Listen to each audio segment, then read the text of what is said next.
للو پچو پیر صاحب آئے اور وہ مریدوں سے کہتے ہیں ہم اس وقت تک تمہیں بیعت میں نہیں شامل کریں گے جب تک اللہ تمہیں دکھا نہیں دیں گے. مرید بھی گھومتے ہوئے کہہ رہا ہے کہ ہمارے پیر صاحب تو اللہ دکھاتے ہیں پھر بیعت کرتے ہیں. کون سا پیر ہے وہ جو اتوار کے بعد آتا ہے یا منگل سے پہلے آتا ہے, یا پھر مرشد جسے کہا جاتا ہے ہدایت دینے والا. عزیزان گرامی وقار, قرآن پڑھو, اس طرح کی ایسی باتیں نہ مارو, ہواؤں میں نہ پھینکو. وہ مریدین بھی ویسی ہیں, پیر بھی ویسا ہی ہے. اس نے کیا دکھایا, انہوں نے کیا دیکھا, پتہ ہی نہیں ان کو. میں نے سنا ہے کہ کوئی پیر صاحب ہیں وہ بھیجے میں اللہ دکھاتے ہیں. بکرا کاٹتے ہیں, بکرے کا سر پھوڑ کر کے اس کا بھیجا نکال کر کے اس میں رکھتے ہیں. واللہ عالم, یہ بھیجے کا تصور کہاں سے آیا یہ بھی نہیں معلوم کہ میاں جب دکھانا ہی ہے تو بھیجے میں ہی کیوں, انڈے میں کیوں نہیں دکھتا, گردے کلیجے میں کیوں نہیں دکھواتے. میرے خیال سے ایسا ہو سکتا ہے کہ پیر صاحب کو بھیجا پسند ہوگا, جتنے مرید دیکھیں گے اتنے بھیجے آئیں گے. کیا تماشا ہے, دین کو تماشا بنا کر رکھا ہے. اے غیور مسلمانوں, اپنی عقل کا استعمال کرو. یا قرآن تو یہ کہہ رہا ہے کہ موسیٰ علیہ السلام سے ان کی قوم نے کہا تھا, ایک جگہ نہیں, یہ آیت 2 جگہ آئی ہے, 2 جگہ پڑھ کر کے دیکھ لو. ان کی قوم نے کہا تھا ہم جب تک اللہ کو نہیں دیکھ لیں گے جب تک آپ پر ایمان نہیں لے آئیں گے. موسیٰ علیہ السلام نبی ہو کر کے اپنی قوم کو نہیں دکھائے.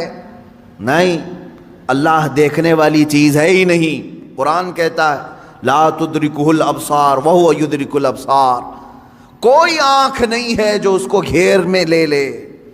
اگر کسی آنکھ میں آ گیا تو وہ خدا نہیں, خدا وہ ہے جو کسی کے آنکھ میں سما نہیں سکتا. ہاں, وہ اللہ رب العزت ہے جو ساری نگاہوں پر حاوی ہے, پوری دنیا کو وہ دیکھ رہا ہے, لیکن اسے دیکھنے والی آنکھ نہیں. رسول کریم صلی اللہ تعالیٰ علیہ وسلم اس سے مستثنا ہیں. صرف اللہ رب العزت نے میرے نبی صلی اللہ تعالیٰ علیہ وسلم کو اپنا دیدار کرایا. یہ ایکسیپشن ہے, یہ ایکسیپشن ہے. وہ زندگی میں ایک مرتبہ حضور اکرم صلی اللہ علیہ وسلم کے ساتھ ہوا بیداری کے عالم میں. لیکن یہاں پر بھی ہم یہی کہیں گے میرے عزیزو, جس وقت اللہ تعالیٰ کو اپنا دیدار کرانا تھا اپنے نبی کو, اس رات خصوصی طاقت ان کی آنکھوں میں ڈالی تب دیدار کرایا ہے. خصوصی طاقت و قوت دی تب دیدار کرایا. ورنہ تو بہت سارے صحابہ بھی اختلاف کرتے ہیں اس بات پر. صحابہ کی 2 جماعتیں. بعض صحابہ کا تو یہ کہنا ہے کہ نہیں, رسول کریم صلی اللہ تعالیٰ علیہ وسلم نے اپنی آنکھوں سے نہیں دیکھا, دل کی آنکھوں سے دیکھا, یہ ماتھے کی آنکھوں سے نہیں دیکھا, اس لیے کہ قرآن کہتا ہے کوئی آنکھوں سے دیکھ ہی نہیں سکتی. اس میں حضرت عائشہ صدیقہ بھی ہیں, حضرت عائشہ صدیقہ بھی فرماتی ہیں. لیکن حضرت انس رضی اللہ تعالیٰ عنہ جو صحابی رسول ہیں, انہی کے مسلک پر ہم بھی ہیں. سب صحابہ اپنی جگہ پر حق پر ہیں, ہم ان کے مخالفین میں سے نہیں ہیں, لیکن انہوں نے اپنا اجتہاد کیا. حضرت عائشہ صدیقہ نے کہا کہ نہیں, قرآن کے حساب سے تو ممکن نہیں لگتا کہ کوئی دیکھ سکے, حتیٰ کہ حضور صلی اللہ علیہ وسلم بھی. لیکن حضرت انس نے فرمایا کہ میں نے خود رسول پاک صلی اللہ علیہ وسلم سے سنا ہے, اللہ کے نبی صلی اللہ علیہ وسلم نے فرمایا میں نے اپنی ان آنکھوں سے اللہ کا دیدار کیا ہے. تو ایک صحابی کی روایت یہ بھی ہے. تو یہاں سنی ہوئی بات ہے حضور سے, اس لیے ہم اس کو زیادہ قبول کرتے ہیں. اور وہاں حضرت عائشہ کا اپنا اجتہاد ہے, حضور سے نہیں سنا انہوں نے. قرآن کو پڑھ کر کے وہ کہتی ہیں قرآن کے حساب سے تو نہیں لگتا کہ آنکھوں سے دیکھا جا سکتا ہے. حضور جو معراج میں گئے تھے اس وقت تو حضرت عائشہ کی شادی بھی نہیں ہوئی تھی. حضور صلی اللہ تعالیٰ علیہ وسلم جب معراج میں گئے تھے, حضرت عائشہ رضی اللہ تعالیٰ عنہ اس وقت تھی ہی نہیں. تو یہ تو روایات جو اس وقت موجود تھے ان کی لی جائے گی. بہرحال میں یہاں بات یہ کر رہا تھا کہ قرآن میں اللہ تعالیٰ نے فرمایا کہ موسیٰ علیہ السلام سے تو اس سے بڑا سوال کر چکے. اے نبی آپ سے یہ پوچھ رہے ہیں کہ ہمیں آسمان سے کوئی کتاب اتار کر کے دکھاؤ, سامنے سامنے دکھے گی تو ہم ایمان لائیں گے. تو اللہ نے فرمایا اس سے بڑا سوال یہ موسیٰ علیہ السلام سے کر چکے کہ ہمیں اللہ دکھاؤ تب ایمان لائیں گے. ان لوگوں کا ایک ہی علاج ہے, ان کے دل کے اطمینان کے لیے کوئی چیز نہیں کی جائے گی. ان کے لیے یہ روز ایک ایک چیزوں کا مطالبہ کریں گے. اب مثال کے طور پر اگر ہم یہ کہیں کرامت حق ہے, مانتے ہیں کہ نہیں؟ کرامت حق ہے, میں بیان کر رہا ہوں, تو میرے ہی پیچھے پڑ گئے ابھی کر کے دکھا دو, ابھی کر کے دکھا دو. اچھا کیا کر کے دکھائیں؟ تو کہیں گے مٹی میں سے تم سونا نکال کے دکھا دو. ہاں میاں تم کو جو چاہیے وہی کرامت بھی تم کو چاہیے, سننا نکال کے دکھائیں. میرے عزیزو اس طرح کے مطالبے یہودیوں اور عیسائیوں کے ہوا کرتے تھے. اب مسلمانوں کا سب سے بہترین عقیدہ کیا ہے؟ الحمدللہ میں آپ کو بتاتا ہوں. تمہاری تعریف میں اللہ نے کیا فرمایا. یہ واحد قوم ایسی ہے میرے نبی کی کہ جب میرے نبی نے کہا اللہ ہے تو انہوں نے مان لیا. جب میرے نبی نے کہا یہ قرآن ہے تو اس کی ہر آیت پر ایمان لے آئے. کبھی بھی امت نے یہ نہیں پوچھا کہ اے رسول ہمیں اترتی ہوئی تو نہیں دکھ رہی, آپ کہہ رہے ہیں کیسے مانیں. نہیں, مسلمان قوم وہ ہے جنہوں نے کہا میرے نبی نے کہہ دیا تو ہو گیا. حتیٰ کہ حضور نے آ کر کے کہہ دیا کل کی رات میں سفر پر تھا, صحابہ نے ایمان قبول کر لیا, آمنا و صدقنا. اسی لیے قرآن جو شروع ہوتا ہے سورہ بقرہ میں آپ پڑھیں گے, شروع کی آیتوں میں اللہ نے تعریف میں فرمایا ھدی للمتقین الذین یؤمنون بالغیب. اللہ فرماتا ہے یہ کتاب ہم نے اتارا ہی ہے ان لوگوں کے لیے جو غیب پر ایمان رکھتے ہیں. یہ کتاب ہدایت ہے ان لوگوں کے لیے جو غیب پر ایمان رکھتے ہیں. آج تک مجھے بتاؤ, برسوں سے آپ نماز پڑھنے کے لیے آ رہے ہیں, مسجد میں آ رہے ہیں, کبھی آپ نے امام صاحب سے جا کر کے پکڑ کے پوچھا کہ امام صاحب آپ اللہ اکبر کہہ کر کے جھکاتے ہیں سجدے میں, کبھی یہ تو بتاؤ ہے کہاں اللہ, دکھتا کیوں نہیں ہے مسجد میں؟ کبھی پوچھا آپ نے؟ نہیں, یہ مسلمان کی شان ہے. ہر مسلمان کے دل میں اللہ رب العزت کی محبت بسی ہوئی ہے. اسے معلوم ہے ایک ذات ہے, میری دیکھنے کی اوقات نہیں. جب وہ وقت آئے گا مولا حجابات ہٹائے گا اور اپنا دیدار کرائے گا. کیونکہ جنت میں جانے کے بعد مسلمان کو سب سے بڑا انعام کیا دیا جائے گا؟ سیب, انار, انگور, حوریں, غلمان, نہریں. سب سے بڑا انعام مسلمان کے لیے یہ ہوگا کہ اسے سارے حجابات ہٹا کر کے اللہ کا دیدار کرایا جائے گا. اس سے بڑا انعام کچھ ہوگا؟ پوری زندگی جس کے لیے وہ عبادت کرتا رہا وہ رحمان اسے دکھایا جائے گا. بلکہ قرآن کہتا ہے وجوہ یومئذ ناظرہ الی ربہا ناظرہ. اس دن کچھ چہرے ایسے چمک رہے ہوں گے, دمک رہے ہوں گے. یہ سورہ قیامہ کی آیت ہے.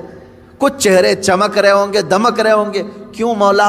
الی ربہا ناظرہ, اس لیے کہ وہ اپنے رب کے پاس رب کو دیکھ رہے ہوں گے, اس لیے کہ وہ براہ راست اپنے رب کا دیدار کر رہے ہوں گے.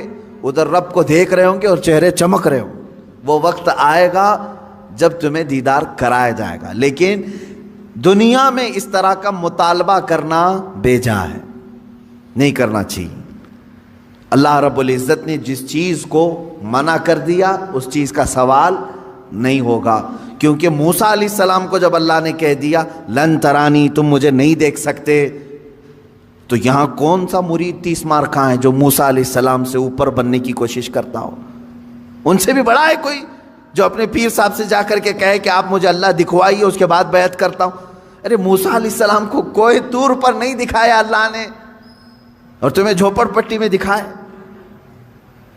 یہ گمراہیاں جو ہمارے ہاں گھر کر رہی ہیں اس کا علاج کرنے کی ضرورت ہے. میں اتنا سخت ان لوگوں کے خلاف اس لیے بولتا ہوں میرے عزیزوں, مجھے جہاں تک میرا دل کہتا ہے اس طرح کے جو تصوف کے بہانے سے ہماری جماعتوں میں آئے ہیں ان کا دور دور سے اسلام سے کوئی تعلق نہیں، یہ شیطان ہے جو انسان کے لباس میں ہمارے درمیان آتے ہیں، اس کو پہچانو۔ شیطان پیر کی شکل میں بہت زیادہ آتا ہے، اکثر آتا ہے، کیونکہ گمراہی یہاں سے زیادہ ہو سکتی ہے۔ اسی لیے اعلیٰ حضرت رضی اللہ تعالیٰ عنہ نے شرطیں لکھ کر کے رکھی ہیں کہ کس سے بیعت کرو گے، کس سے نہیں کرو، کیونکہ سب سے زیادہ یہاں گرنے کے چانسز یہاں ہیں، یہاں اندھا دھند یقین کیا جاتا ہے، پیر کی بات پر ایسے آنکھ بند کر کے یقین کرنے کا رواج ہے ہمارے درمیان۔ اس لیے شیطان اس چور راستے سے اندر آتا ہے کہ سارے مریدین آمنا صدقنا کہیں گے۔ میرے عزیزو، یہ بات میں اپنے لیے بھی کہتا ہوں، آج اگر مجھ سے بھی کوئی بیعت ہے، میرے ہر اس مرید سے بھی میں یہ کہوں گا اس وقت تک تمہاری بیعت قائم ہے جب تک میں شریعت پر قائم ہوں، جب تک میں شریعت پر قائم ہوں اس وقت تک تمہاری بیعت قائم ہے۔ اگر مجھے شریعت سے ذرا برابر ہٹا دیکھا، میری بیعت توڑ دو، بلکہ خود ٹوٹ جائے گی، خود ٹوٹ جائے گی۔ میں پیر ہی نہیں ہوں، میں پیر ہوں، پیر نہیں کہلاؤں گا، پیر۔ یہ بات اس لیے عرض کر رہا ہوں کہ شریعت کے ترازو میں ہر ایک کو تولو، میں دوسروں کے متعلق نہیں کہہ رہا، مجھے خود تولو، جو مجھ سے بیعت ہوا ہے اس مرید سے بھی میں کہوں گا کہ شریعت کے دائرے، یہ نہیں کہ میرے پیر نے کہہ دیا آنکھ بند کر کے، جیسے آج کے لٹھو مرید ہیں کچھ، پیر صاحب نے کہہ دیا نہیں ہونا ہی ہے انہیں، نہیں، پہلے پرکھو اس کو کہ پیر نے اگر حکم دیا ہے تو رسول پاک کی شریعت کے مطابق دیا کہ نہیں دیا۔ مفتی اعظم ہند رضی اللہ تعالیٰ عنہ اپنے ایک مرید کو ٹکٹ لانے کے لیے بھیجے اور وہ ظہر کی نماز قضا کر گیا، عصر کے ٹائم پر پہنچا تو سب سے پہلے مرید سے یہ پوچھا کہ ظہر پڑھی تھی کہ نہیں پڑھی تھی، ظہر تھی یا جمعہ کی تھی؟ اس نے کہا لائن میں لگا تھا، چھوڑ کے جاتا تو پھر لائن ٹوٹ جاتی اور ٹکٹ بھی نہیں ملتا، آپ کا چھوٹ گئی۔ تو آپ نے جلال کا اظہار کیا، ٹکٹ پھینک دیا۔ یہ پیر و مرشد ہے۔ اور مرید سے یہ کہا تو نے اتنا بڑا گناہ کیا کہ میری فرما برداری کرنے کی غرض سے اللہ کی نافرمانی کر گیا۔ یہ ہوتا ہے پیر۔ ہمیشہ یہ یاد رکھنا کہ پیر کی حکم بجاوری کے غرض سے کہیں ایسا نہ ہو جائے کہ اللہ کی نافرمانی ہو جائے۔ نمبر 1 سب سے پہلا ہمیں جو پرائیورٹی دینی ہے وہ رب ذوالجلال کی ذات ہے۔ حتیٰ کہ میں نے ایک روایت یہ بھی سنی، بڑے بزرگ عالم دین ہیں، میرے والد گرامی خود سرکار مفتی اعظم ہند سے بیعت فرماتے ہیں، ایک بار آپ تشریف لائے تھے ایک مدرسے میں، نماز پڑھ رہے تھے ظہر کی، گرمیوں کے دن تھے، علامہ صاحب نے بھی اس کو بیان کیا ہے، فرماتے ہیں کہ پیچھے وہ پنکھا لے کر کے جل رہے تھے، گرمی ہو رہی ہے، نماز پڑھ رہے تھے۔ مفتی اعظم ہند رحمۃ اللہ تعالی، میں سچے پیروں کی بات کر رہا ہوں میرے عزیز، سلام پھیر کر کے اس کا پنکھا کھینچا اور پھینک دیا اور کہا کیا کر رہے ہو؟ کہا حضور گرمی سے پسینے میں آپ شرابور ہیں، میں ہوا کر رہا تھا۔ تو آپ نے کیا فرمایا جانتے ہیں؟ کہتے ہیں میں خود اللہ کی عبادت میں تھا، اللہ بادشاہ اعظم ہے اور اس کی عبادت کرنے کے وقت بندہ غلام ہے، کیا یہ کسی غلام کے لیے لائق ہو سکتا ہے کہ غلام کی بھی خدمت کی جا رہی ہو؟ جب وہ بادشاہ کی عبادت میں لگا ہو تو غلام کی خدمت ہونی چاہیے۔ یہ فرسٹ پرائیورٹی اللہ رب العزت کی ذات کو دینے کا تصور ہم نے سچے پیروں سے سیکھا ہے۔ یہ نہیں کہ نماز چھوڑو، پیر کی عبادت میں لگا ہے، سب جنت دلا دے گا۔ کہاں کی جنت دلائے گا؟ کون سی جنت دلائے گا؟ بہت سارے پیروں نے اپنے مریدوں کی نمازوں کو برباد کر رکھا ہے، کہا نہیں تمہیں کیا ضرورت ہے، میں سب بخشوا دوں گا، سب بخشوا دوں گا۔ جو پیر ایسا کہتا ہے اسے قبرستان لے کر کے جاؤ، جو بھی مرید مرے اس کے ساتھ دفن کرو، اسے بٹھاؤ اس کے ساتھ، منکر نکیر آنے والے پیر صاحب بیٹھو یہاں پر، جب تک پورا حل نہیں ہوگا اٹھ کر کے نہیں جانا، دیکھتے ہیں تمہیں یہ قبرستان تک نہیں جا سکیں گے۔ حشر کے معاملات بہت سخت ہیں، جہاں نوح علیہ السلام ڈر رہے ہیں، موسیٰ علیہ السلام ڈر رہے ہیں قیامت کے دن. پیر صاحب کہتے ہیں میں بخشوا دوں گا. انبیاء کرام کا حال یہ ہے. حضرت موسیٰ علیہ السلام کے متعلق روایت ہے حدیث پاک میں, پوری قوم ان کے پاس جائے گی اور کہے کہ سفارش کریں, تو کیا کہتے ہیں جانتے ہیں؟ اے لوگو, دنیا میں مجھ سے ایک عمل ہو گیا تھا, ایک فرعونی کو میں نے گھونسا مارا تھا, وہ مر گیا تھا. قرآن میں اس کا ذکر ہے. ایک فرعونی وہ لڑ رہا تھا کس کے ساتھ؟ موسیٰ علیہ السلام کے خاندان والے ایک آدمی کے ساتھ. تو ان کے خاندان والے آدمی نے مدد کے لیے پکارا, آپ گئے, اس کو گھونسا مار دیا, وہ مر گیا. دوسرے دن پتا چلا کہ ان کے خاندان والا جو آدمی تھا وہ خود غلطی پر تھا, وہ آدمی نہیں. جس کو موسیٰ علیہ السلام نے مارا وہ غلطی پہ نہیں تھا, یہی غلطی پر تھا, اسی نے مدد کے لیے بلایا, اسی نے مروا دیا. موسیٰ علیہ السلام کو اس عمل پر بڑی پشیمانی ہوئی, اور قرآن پاک میں اس کا ذکر ہے. موسیٰ علیہ السلام نے رو رو کر کے توبہ کیا, استغفار کیا کہ میرے ہاتھ سے ایک آدمی مر گیا. اب حدیث میں سنتے ہیں آپ, قیامت کے دن جب پوری مخلوق موسیٰ علیہ السلام کے پاس شفاعت کے لیے جائے گی تو وہ کہتے ہیں زندگی میں میرے سے ایک عمل ایسا ہو گیا تھا, میرے گھونسے سے ایک ناحق آدمی مر گیا تھا, آج مجھے ڈر ہے کہ اللہ کہیں مجھے وہ سوال نہ کر لے. کون کہہ رہا ہے؟ موسیٰ علیہ السلام. تم مجھے سفارش کی بات کر رہے ہو, مجھے خود میرے متعلق ڈر لگ رہا ہے کہ میرا وہ عمل مجھ سے پوچھ نہ لیا جائے, میں کہاں سب کی سفارش کروں گا. اور یہاں صبح سے شام تک عورتوں کی بھیڑ میں بیٹھا ہوا پیر, وہ کہتا ہے میں سب کی بخشش کروا دوں گا. عورتوں, ہاں مرید کرنا جائز ہے عورتوں کے لیے, لیکن مصافحہ, بدن دبانا, مالش کروانا, یہ چیز ہرگز شریعت کی اجازت نہیں دی جاتی. ایسے سارے لوگوں کی میں تردید کرتا رہوں گا, اس لیے کہ اپنی قوم پہچانے. تم اپنے جسم کے علاج کے لیے جو ڈاکٹر ڈھونڈتے ہو, اچھے سے اچھا ڈاکٹر ڈھونڈتے ہو, MBBS چاہیے, MD چاہیے, اور اپنی روح کے علاج کے لیے جھولا چھاپ, جس کی کوئی شریعت میں علم بھی نہیں, ایسے پیر کو ڈھونڈ لیتے ہو جو تمہاری طبیعت اور تمہارے روح کا علاج کرے گا. وہ کیا علاج کرے گا؟ وہ خود بیمار آدمی ہے بیچارہ, روحانی بیمار ہے. ہاں, جو روح کا بادشاہ ہوتا ہے تم اس کو دیکھو گے کہ وہ نمازوں کے لیے دوڑ رہا ہوتا ہے, اپنے مریدین سے کہتا ہے تنبیہ کے ساتھ, کچھ بھی چھوٹے لیکن اللہ کی عبادت تم سے نہ چھوٹے. وہ پیر صحیح ہے جو تمہیں رب تعالیٰ تک جوڑ دے, یہ نہیں کہ تمہیں اپنی دکان تک جوڑ دے.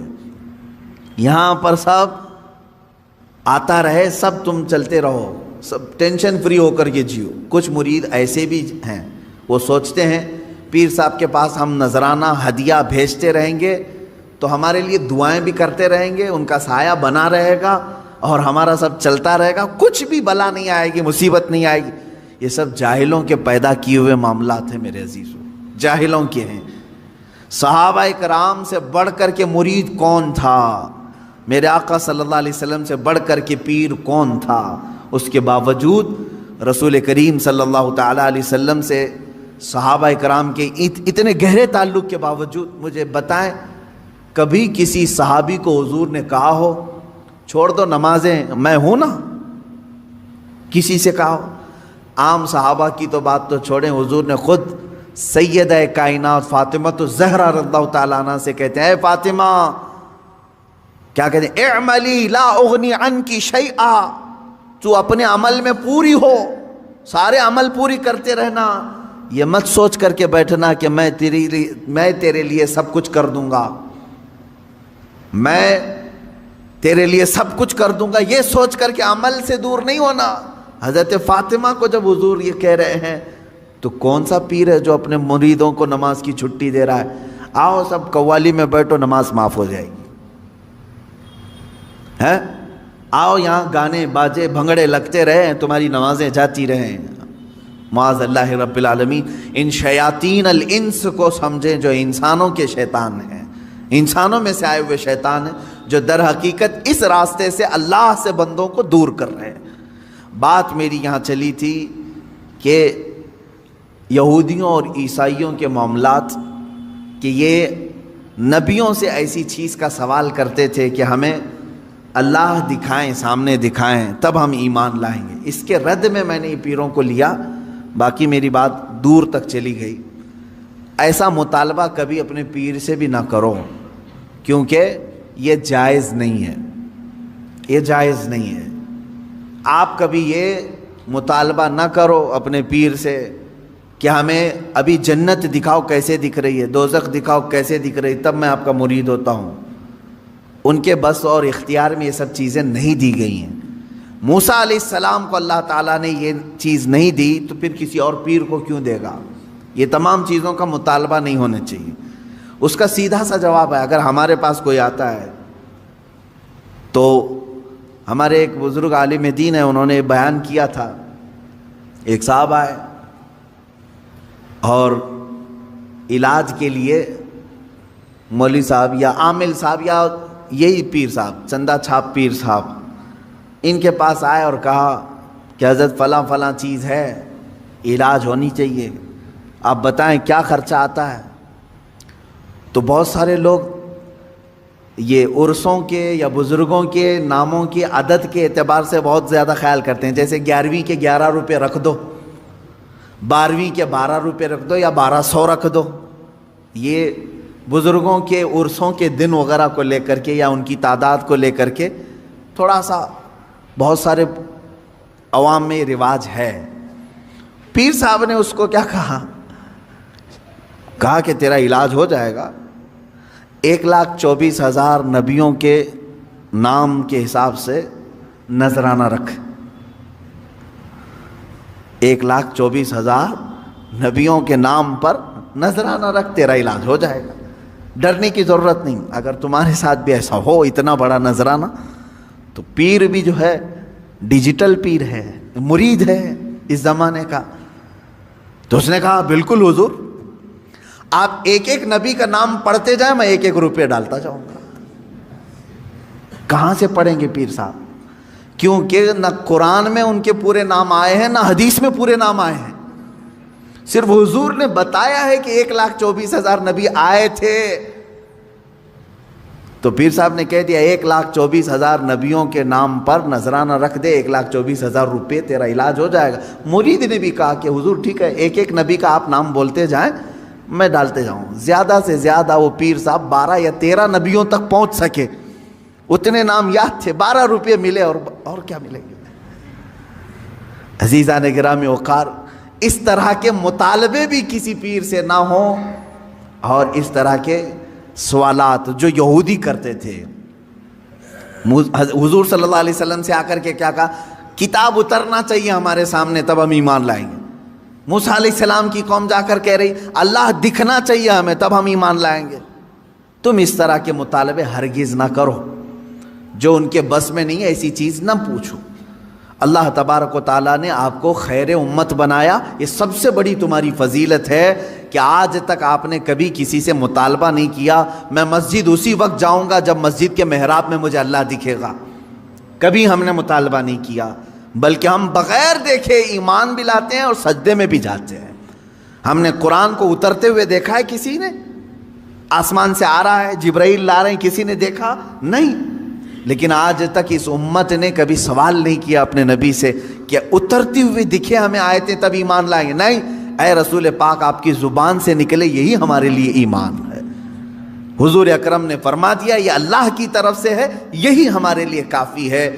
اسی طرح عقیدہ یہی رکھو کہ بہت ساری ایسی چیزیں جو ناممکن ہیں ان کا سوال جائز نہیں ہے۔ اللہ تعالیٰ نے آگے یوں فرمایا کہ ایسے سوالوں پر اللہ کا عذاب آتا ہے، کڑک آتی ہے، بجلی آتی ہے، اور ایسے سوالوں کے کرنے والوں کو اللہ تبارک و تعالیٰ ہلاک فرماتا ہے۔ آگے کی آیتیں یہ ہے، اللہ فرماتا ہے ثم اتخذوا العجل من بعد ما جاءتهم البینات، پھر ان لوگوں نے بچھڑے کو ایسا بنا لیا۔ یہ یہودیوں کے متعلق یہ ہے کہ موسیٰ علیہ السلام کی قوم جو ہے گمراہ ہو گئی تھی، اس پر میں گفتگو کروں گا کل انشاءاللہ، کہ یہ بچھڑے کو اپنا معبود بنا کر کے اس کی پوجا میں ایسے لگ گئے جبکہ ان کے پاس روشن دلیلیں آ چکی تھی کہ اللہ ہے۔ آسمان اتار کر کے نیچے تک دکھا دیا اللہ نے، پھر بھی بچھڑے کے پیچھے لگ گئے، یعنی ان کے سروں تک آسمان آ گیا تھا. یہ ایسی بات نہ سمجھے آپ چھت خالی تڑکے تو آپ بھاگ جائیں گے, آسمان نیچے آ جائے تو کیا کرو گے, کہاں جاؤ گے؟ آسمان ہی نیچے سروں تک آ گیا تھا. اتنی بڑی نشانی اللہ نے دکھا دیا, اللہ ہے, پوری طاقت ہے. اور جب آسمان پھر چلا گیا ان کی توبہ کے بعد, پھر بچڑے کی پوجا میں لگ گئے. اللہ فرماتا ہے اتنی بڑی نشانی دیکھنے کے بعد بھی یہ قوم گمراہ ہو رہی ہے. آج میں یہی کہوں گا کہ اللہ رب العزت کی آج بھی نشانیاں موجود ہیں, اور اس کے باوجود آج بھی بچڑے بچڑیوں کے پیچھے لوگ پڑے ہوئے ہیں. اللہ انہیں بھی ہدایت عطا فرمائے. وآخر دعوانا ان الحمد للہ رب العالمین.